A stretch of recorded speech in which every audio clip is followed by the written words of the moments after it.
Welcome to Mike for Men with your host, Mike Huey. Mike shares real talks for real men who want to make a real impact.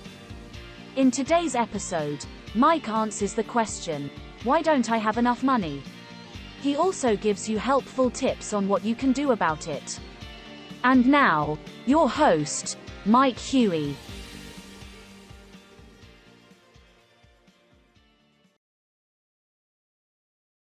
Hello. In so many conversations I've had with young people, one of the common things I keep hearing them say is, Mike, I just don't have enough money. I just don't have enough money.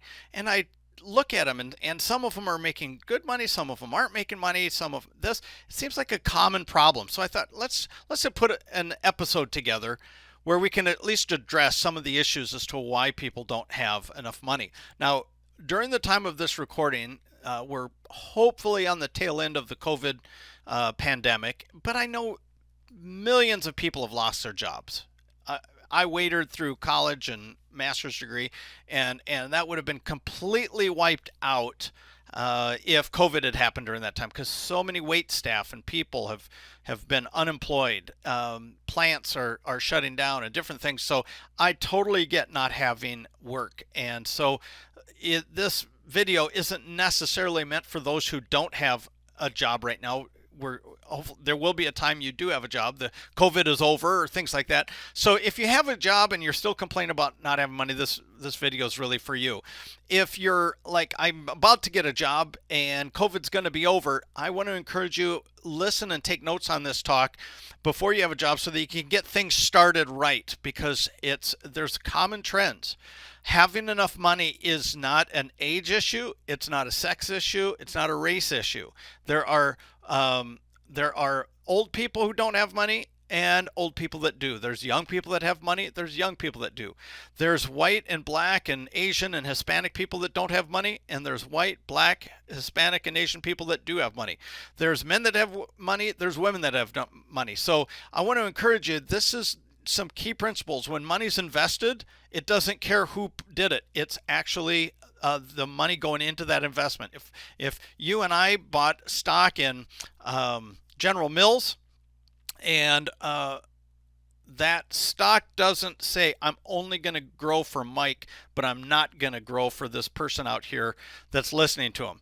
It doesn't care who put it in. It doesn't care their sex, their race, their age, their nationality, nothing of that. It's all about the investment. So I want to encourage you, take notes on this as we get going. But the first reason that people don't have enough money is exactly what we just have been talking about. People give excuses for why they don't have money. They have reasons, and they solidify their thinking because they don't have reasons. I've heard people say, well, I don't have an inheritance, so I didn't get money. I don't have a great job. My job's not paying me enough. I don't know how many times I hear that. Rich people are getting richer, and I'm just here trying to survive. Well, you would not believe how many rich people started at your point where they didn't have a job. They were just getting started. They decided to start a company or start investing and have taken themselves from nothing to something. I'm too young to get something started. I'm too old to get something started.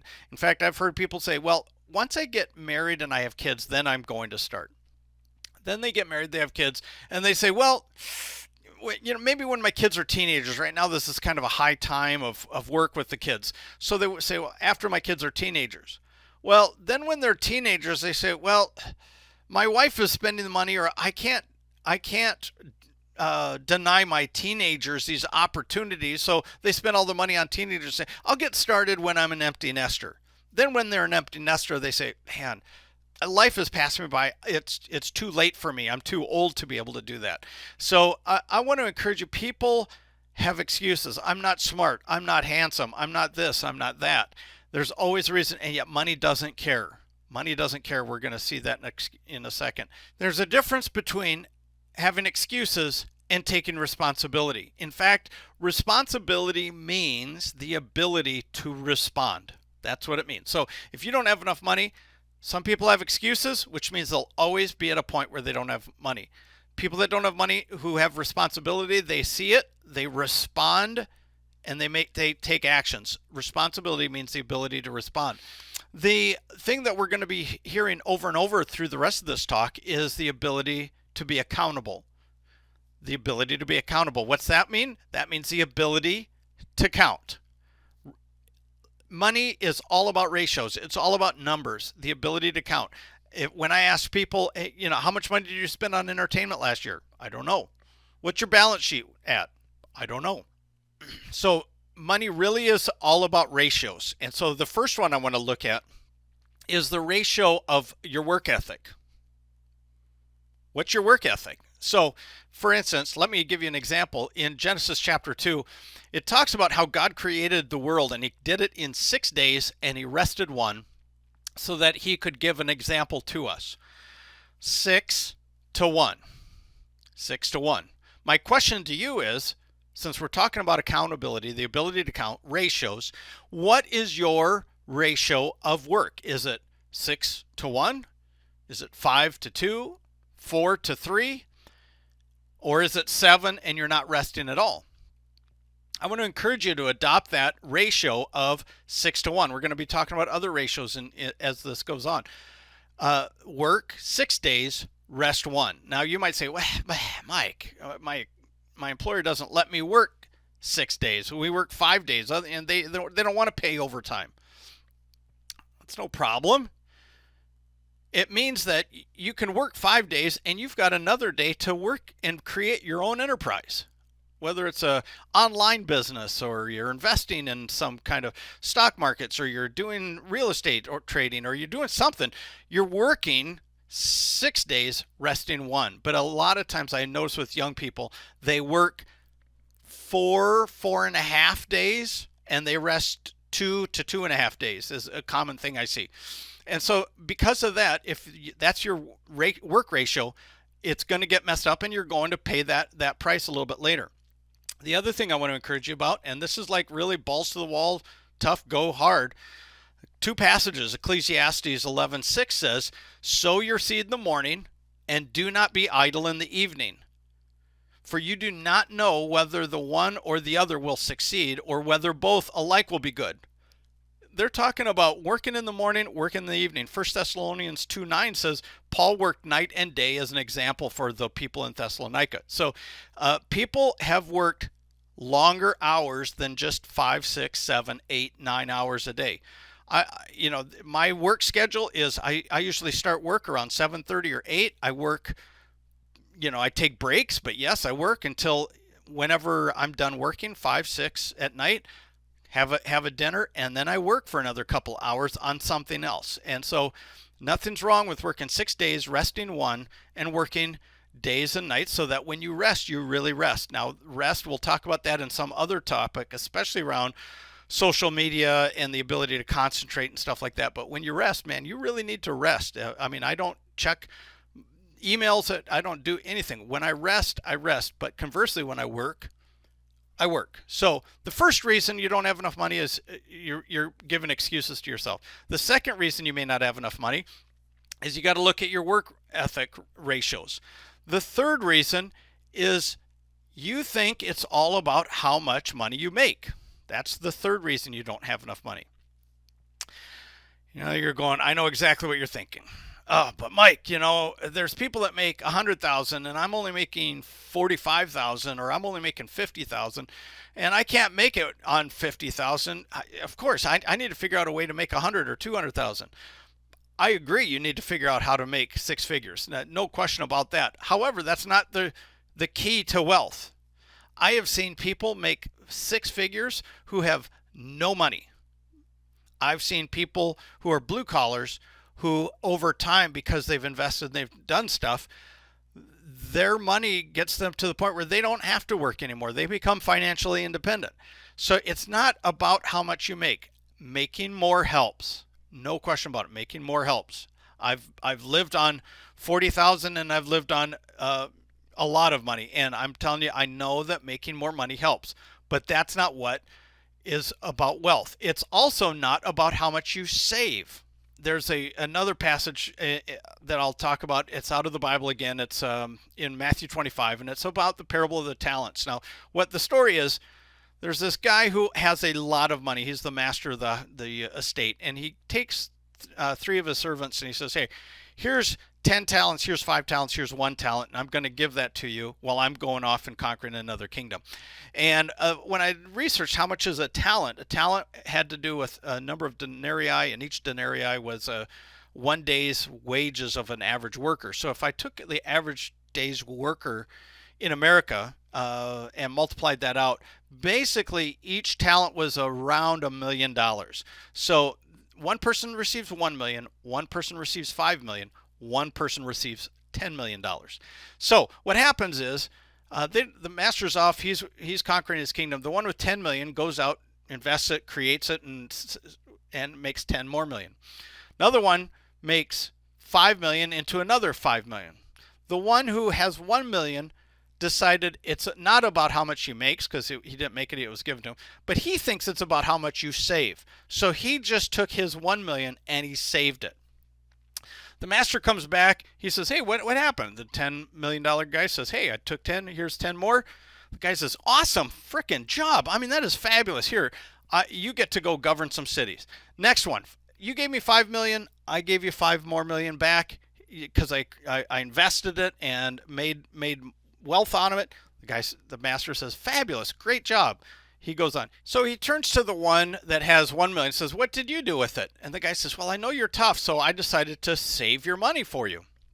The master says, you wicked and lazy servant. And he says, take the one from the 1 million and give it to the person that does 10 million, because they'll be responsible with it. The key is not about how much you make. I've talked to so many people who are older and say, I don't have much money because I never made a lot of money. It's not about how much you make. It's not about how much you save. It's about how much you invest. It's about how much you invest. So let me give you an idea of a couple more ratios. Now, the wealthiest guy, one of the wealthiest guys I know, his name was Bob Starr. He started a company called Office Products of Minnesota, and then when the computers came out in the 90s, he turned it to OPM. I worked at OPM when I was a single dad, and he ended up selling the company for $50 million. When I asked Bob, hey, still working, he hadn't sold it yet, but I said, Bob, why is it that you feel are some of the secrets as to why you're succeeding so well? And he said, oh, it's because my parents taught me as a kid that it's about ratios, that I needed to take 10 cents on every dollar, the first 10 cents on every dollar, and give it. And he says, the more I give, the more I get. So the thing I've noticed in Scripture is that the Bible talks about tithing 10%. I've noticed that with wealthy people, they give 10%. You look at different books on wealth development, it's about giving. So the fourth reason you don't have enough money is you're not giving enough. And so I want to circle back both investing and giving and put it into some ratios for you. First of all, let's assume you are making $50,000 a year and that's all you're making. Now you say, I can't live on less than that. Well, my question is, are there people out there who are living on $45,000? Because the reality is that's, a few $100s a month less than you're making, and yet they're doing it. So I want to encourage you, first thing is, of your 100%, give 10% away and live on 90%. That would be stage one. So you're making $50,000, you give 10%, which is $5,000, and you're living on $45,000 like somebody else. But if that's all you do, it will be good for you, but it's not helping you become wealthy and have enough money. My next question is, are there people out there who live on $40,000 a year? If there are, I'm telling you, you can do that. And so the ratio I want to really encourage you to adopt is have 100%, give the first 10%, invest the next 10%, and live on 80% of your income. Now, if you are making your $50,000 or 100% grow from $50,000 to $60,000, that's great. If you can turn your $60,000 and make $100,000, great. But you're living on a ratio. It's all about ratios. It's not about the total numbers. So if you're taking $5,000 a year and investing it, and year after year you do that, I'm telling you that amount will grow and get to the point eventually where it's replacing a lot of the money you're having to live on, and you're going to find that your investments are making more for you. So, the first reason you don't have enough money is you're giving yourself excuses. The second reason you don't have enough money is to look at your work ethic. The third reason and the fourth reason you don't have enough money is because you think it's about how much you make, not how much you invest, and you're not giving. In fact, there is a passage that says, give and it will be given to you, pressed down, shaken together, running over, like it's going to be a lot more. So giving and investing is a key part of why you don't have enough money. The fifth and final reason why you don't have enough money is you're in debt. You're in debt. Proverbs 22:7 talks about how the rich rule over the poor and the borrower is the lender's slave. So we abolished slavery in the United States 150 years ago, but many people would say, no, we still have millions and millions of people that are enslaved to debt. Debt will kill your ability to be able to get out and have enough money. So I want to encourage you to look at those 5 different areas of your life. Look at the excuses you're giving yourself and start acting with responsibility. Start responding to that. Look at your work ethics and how many days a week are you working? And are you working both day and night and sleeping hard and then taking a great day of rest and relaxation? Are you changing your mindset from how much you make and how much you save to how much you invest, and start looking at those ratios of 10, 10, and 80. Giving 10%, investing 10%, living on 80%. And then lastly, get yourself out of debt.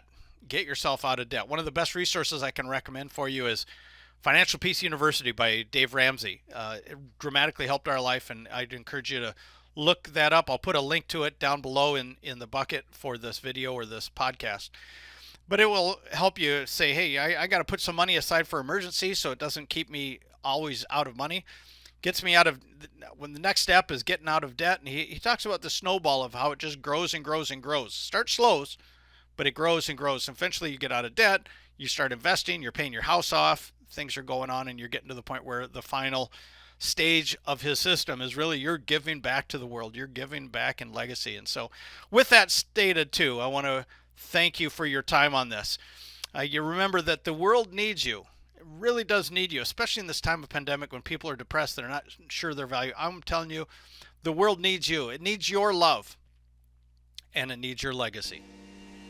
Thank you for listening to Mike for Men. If you enjoyed listening to this in a podcast, please subscribe and give us a review.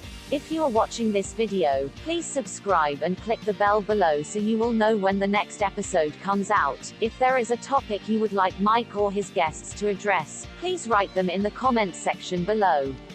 Again, thank you for listening.